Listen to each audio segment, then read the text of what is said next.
How's it going, you guys? It's Scott with Everyday Shed, and today I'm going to walk you through some testing and different scenarios so you can pick the right slope or angle for your storage shed ramp. Now, it is a bummer if you get to the end of the road after doing your own ramp from scratch or using one of our DIY ramp kits, and you just figure out that is not going to work for you. Things are way too hard to get in and out, and maybe it's simply not safe. Now, I have three different scenarios on this shed floor behind me, and the way I measured that to figure out how much rise will I need for each side, all I did was take a 2x4 and extended it from the level floor, and then my tape measure and measured it to where roughly I thought the ramp would land. And I have one side that's somewhere around 8 inches, another around 15 inches, and then my extreme side is somewhere around 20 inches. So let's jump in and build a 4-foot and a 6-foot ramp. And then a bonus, we are doing some load testing. I have a 54-inch zero-turn mower that we're gonna run up and down these ramps to make sure they hold, and an extreme load at the end that we don't necessarily recommend, but I'm just curious to see if the ramps will completely fail or if they'll hold the load. So for our 4-foot ramp, I'm gonna start getting to work, and I'm taking a bit of a shortcut here with our premium ramp kit. It's just a shorter way and an easier way to make a sturdy and removable ramp. You can do a DIY one and measure it out, get your angles and cut those exact angles. We've done it in the past and it works out well, but it is more of a full day project, and this is more of a half an hour project. Now this is a 23-inch wide with the 1.5-inch screws that I'm driving in. And for the premium kit, all the screws come with, the bit comes with, you have that aluminum angle in the middle, that's for reinforcement. And then this diamond plate C-channel at the end, which is your end cap, in addition to that front angle there, which is going to be the lip that actually connects on to what's called the double J hook that we attach to our 2x6. Now I'm using our standard kit, pretty similar, just a little different. It doesn't come with screws, and in the middle I don't have that aluminum angle. If you guys are interested, you can scan this QR code or link in the description and look at the different options that you have, like our premium or our standard kits. And I'm making this 6-foot with our standard double ramp kit, which will have the cut 2x4, 2x6, or 2x8 in the middle for reinforcement, opposed to the aluminum angle we have in the premium kit. Now this is going to give us flexibility to start doing our testing and have another ramp just in case that 20 inches of rise is too much for the 4-foot. It's going to be pretty extreme use case.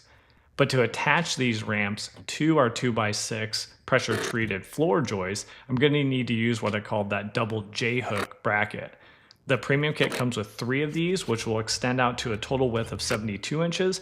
And then the standard kits will come with 2 of these, and then you just position them to your tire tracks or whatever spacing that you want. So you can mount up the 23-inch wide ramps to exactly your use case. Just make sure everything's leveled, and you're going to use the same 1.5-inch exterior rated wafer screws from Spax to get everything secured onto your floor joists. And then the last thing before our testing, you'd hook your ramps on and just make sure that where they're ending, that is level and solid ground. Here it is not, so I'm just going to trim off some of the organics, the grass. Now this is red Georgia clay, so I can kind of move it around, and technically it compacts really well and makes for a nice secure base. So you just use a hand tamper, kind of tamp that down, and you can go back and forth and do multiple iterations. If you want to one-up it, this is some CA6. It's the same as paver base. It's 3/4-inch rock with some fines. And again, you can spread it out, level things up. It does not need to be perfect.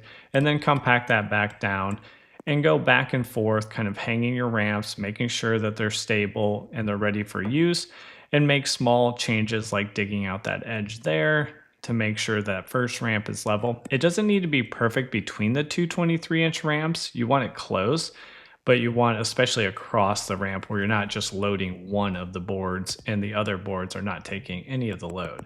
So I'll compact this down, and then we should be set and start our testing.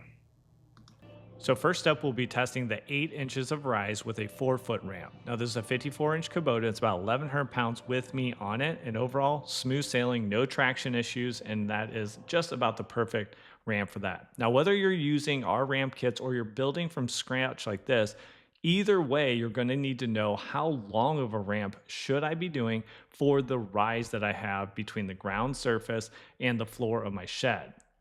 And to help you pick the right length for your application, I put together this little table here. Now for our ramps, I do say if you're loading equipment like that 54-inch zero-turn Kubota, 5 foot is the maximum ramp that I recommend. Could you go 6 foot? Sure, but 5 foot you start to deflect the ramp quite a bit when you have 1,100 pounds, and at that length, the full mower is going to be on the ramp at one time. If you're just doing foot traffic light loads, these ramp kits easily can go 8 foot. After that, you're probably having to think some additional support that you're going to need for the middle, especially if you went to like 10 or 12 foot, then you're getting stretched out a little bit for this ramp kit. Now the test we just did was 8 inches of rise with a 4 foot ramp, and that is well within our recommended slope. This would be a 1 to 6 pitch or 1 inch of rise for 6 inches of run.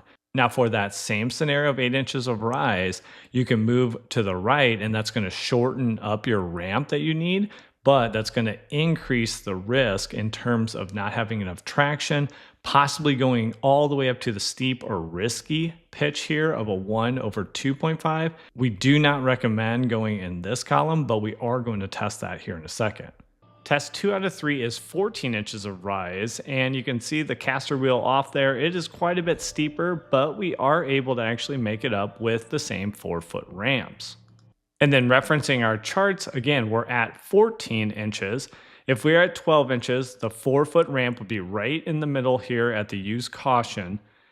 But since we're 14 inches, it's actually between the steep and use caution area, but we were able to make it up. I did not feel like it was going to tip.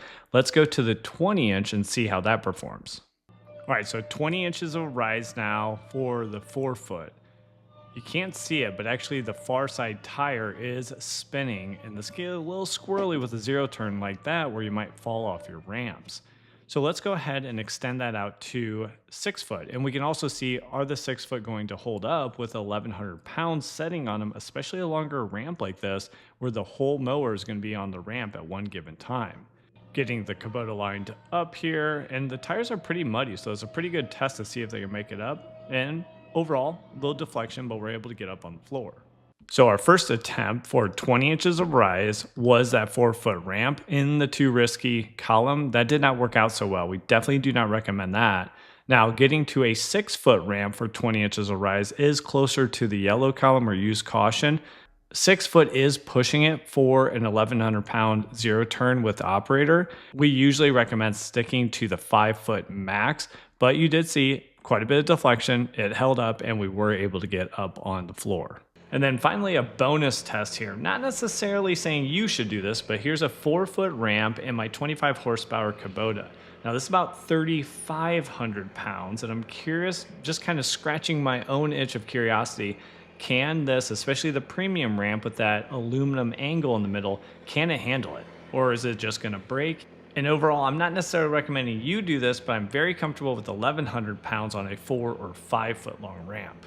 Now let me know if you guys have any questions on your own ramp build or anything to do with your storage shed, or even better, you'll see a link down in the description for our Skool community where you get one-on-one help from Carlos and myself on your specific build and anything that's holding you up. Now you might be going with a ramp a little more in that aggressive slope range, and adding a little traction to that ramp might be the ticket to getting things in easily and making it safe. So check out this video right here and we'll show you a few options to actually add a little bit of traction to your existing ramps. And if you want to see how we built this floor and leveled it up, 3 different options you have, including our favorite, check out this video right here and we'll show you the drastic differences and why we kind of shifted how we've been doing it lately.